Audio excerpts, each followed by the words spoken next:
lecture we talked about, see, atomic masses in AMU, mass of one atom, है ना. Then we talked about molar mass या ग्राम atomic mass. जो 1 मोल atoms का मास represent करता है उसका यूनिट क्या है, ग्राम, इसीलिए इसको ग्राम एटॉमिक मास भी बोलते हैं. और उसके अलावा हमने पढ़ा relative atomic mass, that is with respect to some standard. और वो स्टैंडर्ड क्या है, 1/12 parts of mass of 1 C12 atom या 1 EMU. ठीक है, उसके रिस्पेक्ट में जो हम निकालते हैं mass, that is relative atomic मास.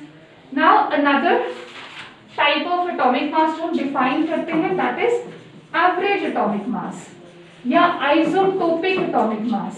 ये हम कहाँ डिफाइन करते हैं, इन केस ऑफ आइसोटोप्स. इसको आइसोटोपिक एटॉमिक मास भी बोलते हैं. अब आइसोटोप्स क्या होते हैं, जो डिफर करते हैं मासेस के रिस्पेक्ट में. मास नंबर्स आर डिफरेंट, और अगर मास नंबर्स डिफरेंट है तो नेचुरली मासेस भी डिफरेंट होंगे, एटॉमिक मासेस. ठीक है, तो अगर हमने किसी एक एलिमेंट का आइसोटोपिक मास निकालना है या एवरेज एटॉमिक मास निकालना है, तो कैसे फाइंड करेंगे, जो भी उसका परसेंटेज अबंडेंस है that is multiplied with the atomic mass. Suppose atomic mass of one of the isotopes is A1 और उसका परसेंटेज अबंडेंस है X1. So percentage abundance multiplied with the atomic mass of that particular isotope plus similarly for the next isotope, so X2 is the percentage abundance of the second isotope जिसका atomic mass A2 है. ठीक है, इस likewise third के लिए divided by the total amount in terms of percentage. ठीक है, जो उसकी abundance है X1 plus X2 plus X3. यहाँ पर A1 A2 A3 क्या रिप्रेजेंट कर रहे हैं, atomic masses of the different isotopes. Atomic masses, ठीक है, A1 is the atomic mass of the first isotope, A2 of the second, A3 of the third isotope. And X1 X2 और X3 क्या represent कर रहे हैं, percentage abundance of these isotopes.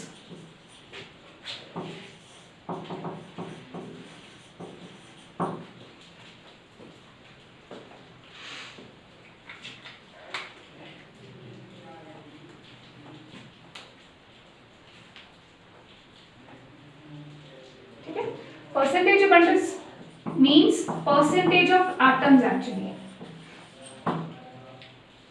These are the atomic masses of the different isotopes.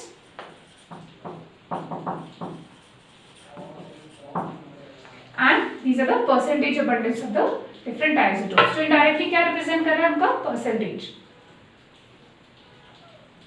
So हमने क्या किया, average निकाला for the, हमने एटॉमिक मासेस का एवरेज निकाला, जो भी परसेंटेज अबंडेंस था उसे मल्टीप्लाई किया atomic mass of that particular element, then we sum it up divide by the total amount of atoms.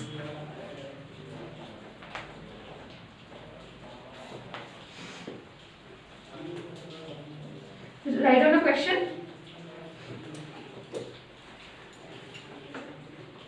Percentage abundance of Cl, chlorine के दो आइसोटोप्स है common, 35 and 37. Cl35 and Cl37 are, which one is more abundant, हम कौन सा लेते हैं, 35 और 37?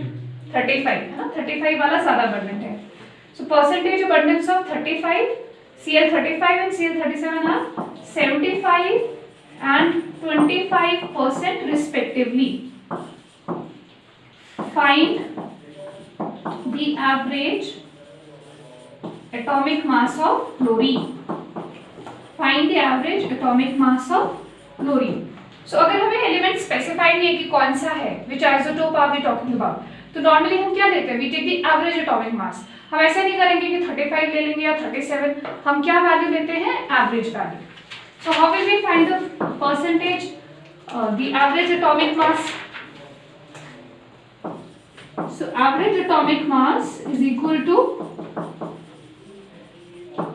देखो 35 इसका क्या है, मास है इस पर्टिकुलर एटम का, ठीक है, और इसके कितनी परसेंटेज है, 75.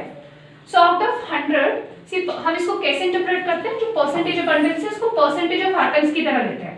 कि 100 में से 75 एटम्स जो हैं उनका मास क्या है, 35 है। तो टोटल मास क्या हो जाएगा, अगर एक एटम का मास 35 है तो 75 एटम्स का मास क्या हो जाएगा, 75 इंटू 35। 100 में से 25% मतलब 25 ऐसे एटम्स हैं जिनका मास क्या है, 37। अगर एक एटम का मास 37 है तो 25 का क्या हो जाएगा, 25 into 37। This represents the total mass of 75 atoms, this represents the total mass of 25। तो दोनों को सम अप करेंगे तो ओवरऑल मास पता चल जाएगा।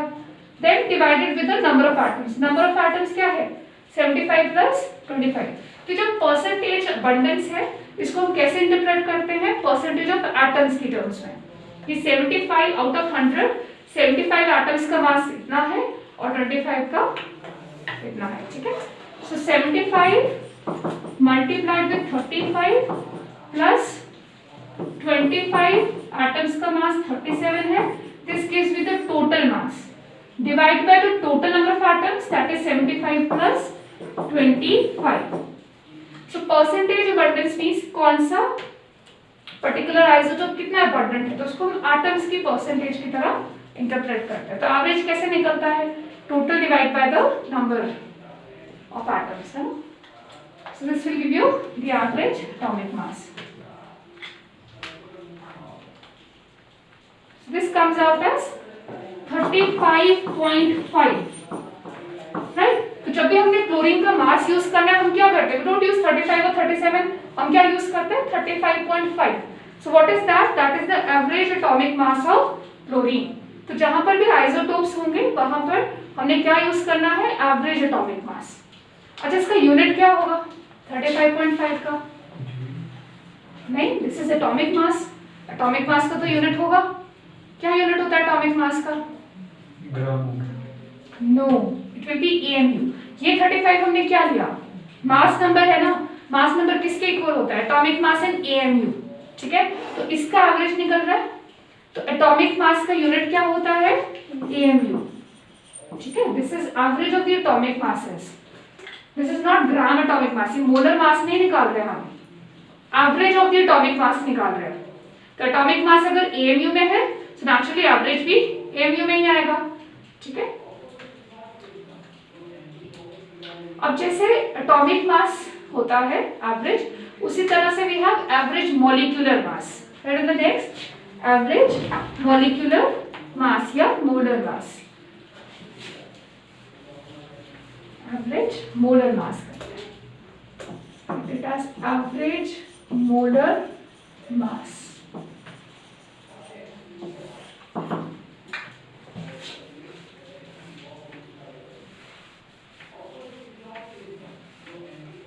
तो ये हम एवरेज मोलर मास कहाँ यूज करते हैं, जैसे average atomic mass in case of isotopes use करते हैं। एवरेज मोलर मास अगर हमारे पास कोई मिक्सचर है उस केस में we can define average molar mass for that particular mixture, ठीक है। फॉर एग्जांपल अब सबसे पहले ये फॉर्मूला देखो, नंबर ऑफ मोल्स क्या होता है, given mass upon molar mass, right. What is an, number of moles, m क्या है, गिवन मास, कैपिटल M किसके लिए है, मोलर मास के लिए। तो अगर मोलर मास हमें निकालना है so I can write it as given mass upon number of moles, ठीक है। मोलर मास की जगह क्या लिख सकते हैं, टोटल मास, अगर हमें ये टोटल निकालना है ना, मोलर मास टोटल निकालना है मिक्सचर का, तो total mass divide by total number of moles कर सकते हैं, ठीक है। सो एवरेज मोलर मास निकालने के लिए हम क्या करेंगे, total mass of mixture divide by total number of moles. Suppose आपके पास डिफरेंट कंपाउंड्स है, तो mass of one M1 plus M2 plus M3, जो भी आपके डिफरेंट कंपाउंड्स है उनके masses divided by the total number of moles N1 plus N2 plus N3 so on, this gives you the average molar mass. Normally individual masses नहीं पता होते तो हम इंडिविजुअल मासेस की को नंबर ऑफ मोल्स और इसकी टर्म्स में लिख सकते हैं। देखो मास किसके बराबर है, number of moles multiplied with molar mass, है ना। तो इसकी जगह पे हम NM लिख सकते हैं, तो M1 की जगह can write N1 into M1 from this formula, M2 की जगह N2 into M2, M3 की जगह N3 into M3, मतलब जो भी ये डिफरेंट स्पीशी है, जो भी कंपाउंड है, उसके अगर नंबर ऑफ मोल्स पता है, मोलर मास पता है, so from here we can find the mass divided by the total number of moles. This gives us average molar mass.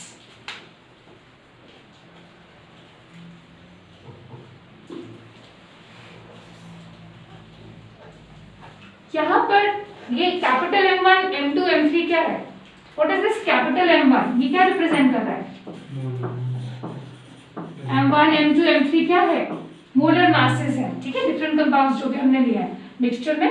M represents the molar masses और N1, N2, N3 क्या है? उनके number of moles.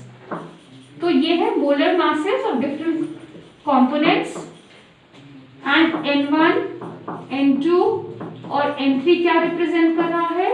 Number of moles of the different components. Repeat कर रहे हो, देखो हमने क्या किया, नंबर ऑफ मोल्स का फॉर्मूला लगाया, नंबर ऑफ मोल्स होता है given mass upon molar mass.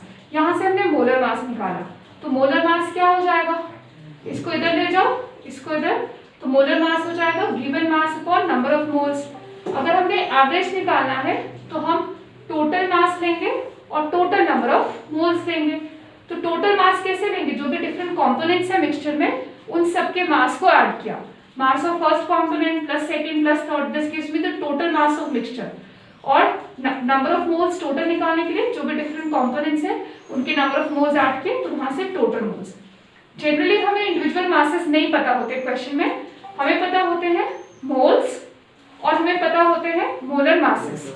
तो हमने क्या किया, मास को नंबर ऑफ मोल्स और मोलर मास के टर्म्स में लिखा, ठीक है।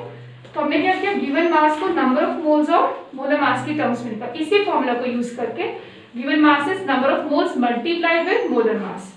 तो यहां से हमने m की जगह n into m लिखा, तो m1 की जगह n1 m1, m2 की जगह n2 m2, likewise.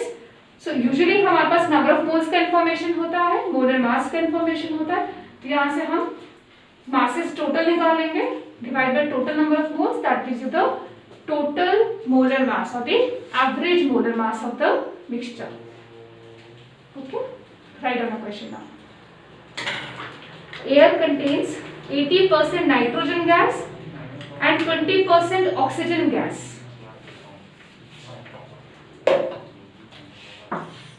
Air contains 80% nitrogen gas and 20% oxygen gas by mole.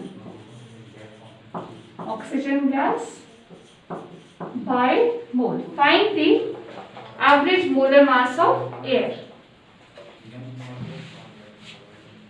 Find the average molar mass. Find the average molar mass of air. चलो start solving.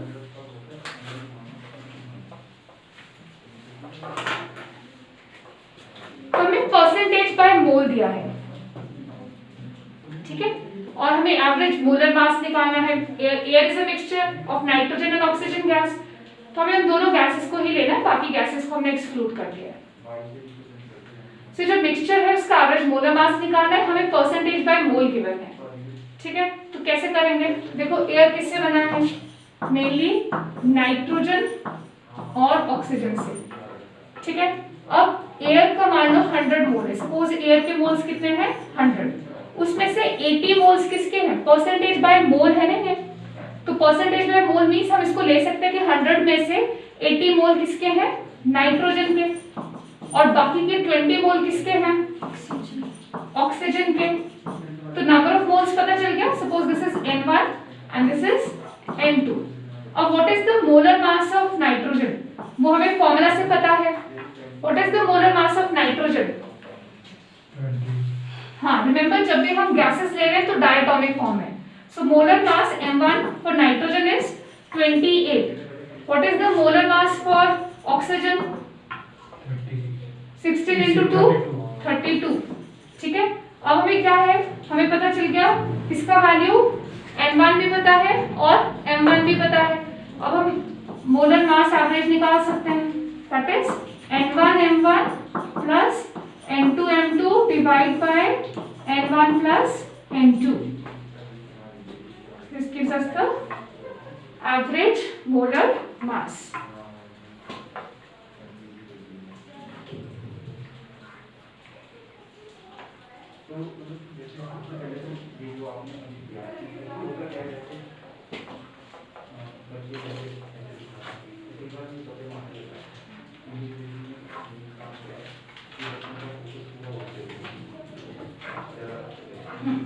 So what is it? Now right?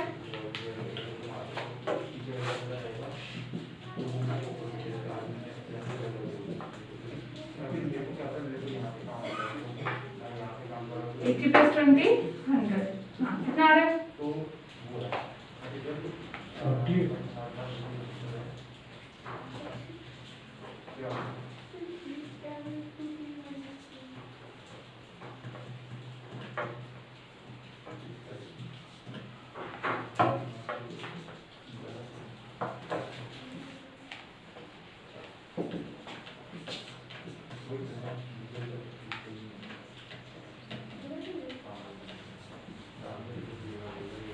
This is 28.8 ग्राम।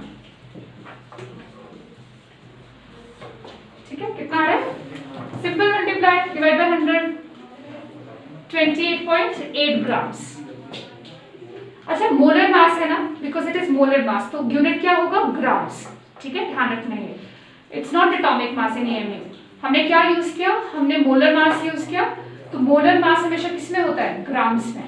तो unit क्या हो जाएगा average molar मास का? Grams. ठीक है, simple calculation है, तो कॉन्सेप्ट थोड़ा सा लगाना है, बाय मोल लेना है यहाँ पर। तो जैसे हमने पहले क्या किया था, परसेंटेज जो अबंडेंस था, कितना अबंडेंट है वो पर्टिकुलर आइसोटोप, उसको हमने एटम्स की टर्म्स में इंटरप्रेट किया, percentage of atoms.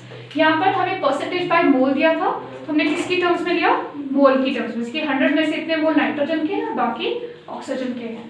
So number of moles की टर्म्स में लिया और मोलर मास पुट करके we find the average molar mass. ठीक है, now next we will do density. So these were about the different masses, atomic masses, molar masses. फिर ध्यान रखना है कहाँ पर कौन सा वाला मास की बात हो रही है, उसको रिलेट करना है ढंग से। Now next is density. The first one is absolute density. किसी एक पर्टिकुलर सब्सटेंस का डेंसिटी जब हमने निकालना है तो हम क्या फॉर्मूला यूज करते हैं? Density is defined as mass per unit volume. This is the general formula we use. ठीक है, but for gases we define two other densities. Gases के लिए हम क्या क्या डिफाइन करते हैं? One is the relative density. Relative density short में RD। Relative density is density of a gas with respect to some reference gas. ठीक है, what is relative? Relative का मतलब क्या होता है? किसी के रिस्पेक्ट में।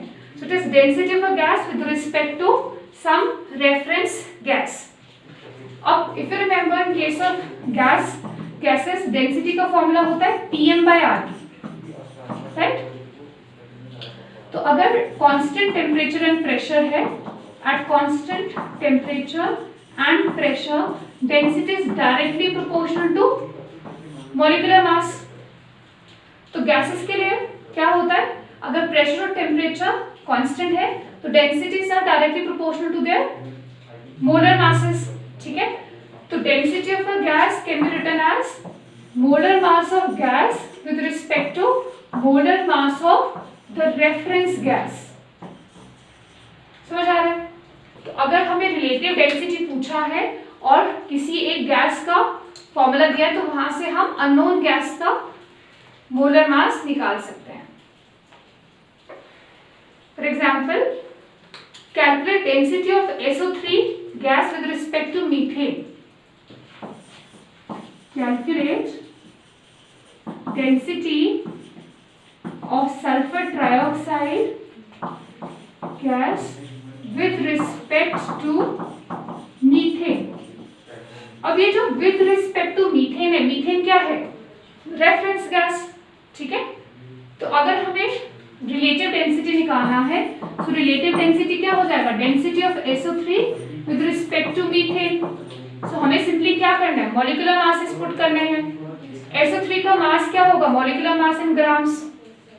सो फॉर्मूला से निकाल सकते हैं। सल्फर का atomic mass is 32, oxygen is 16 into 3 48 divide by methane. Methane is 16 plus 4, sorry 12 plus 4 16. So this gives me 80 by 16.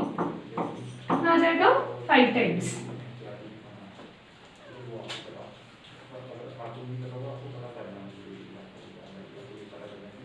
समझ आइए। अगर हमें पूछा है relative density of a gas तो आपको रेफरेंस गैस दिया होगा, किसके रिस्पेक्ट में निकालना है? मीथेन। हमें सिर्फ क्या करना है? इन दोनों का रेशियो निकालना है। किसका? डेंसिटीज का जो रेशियो होता है that is equal to the ratio of their molecular masses. तो बेसिकली हमें मोलर मासेस का रेशियो निकालना है, ठीक है। वो जो आएगा that gives you the relative density. Okay, then there is another density that we define for gases that is called as vapour density. तो थोड़ा सा ही फर्क है। अगर रिलेटिव की जगह आपको वेपर डेंसिटी बोला है तो vapour density is density of a gas with respect to hydrogen. यहाँ पर जो रेफरेंस गैस है वो फिक्स्ड है। तो रेफरेंस गैस क्या लिया हमने? Hydrogen. So molecular mass of gas with respect to molecular mass of hydrogen. अब हाइड्रोजन का मॉलिक्यूलर मास हमें पता है। सो हम इस फॉर्मूला को कैसे लिख सकते हैं? We can write it as vapor density is molecular mass of gas with respect to hydrogen, जिसका molecular mass क्या है? 2, ठीक है ना। हाइड्रोजन का मोलर मास या ग्राम मोलिकुलर मास क्या है? 2। सो अगर हमें वेपर डेंसिटी गिवन है तो हम molecular mass of unknown gas find कर सकते हैं सिंपली मल्टीप्लाइंग विद 2, क्योंकि हमें रेफरेंस तो पता है। यहाँ पर रेफरेंस हमेशा क्या रहेगा? Hydrogen gas. समझ आएगा? ठीक है। सो कैलकुलेट बाय ब्रैकेट इक्वेशन करते हैं। Calculate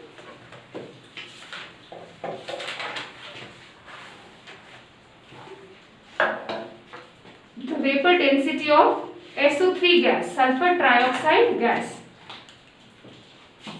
Calculate the vapor density for SO3 gas.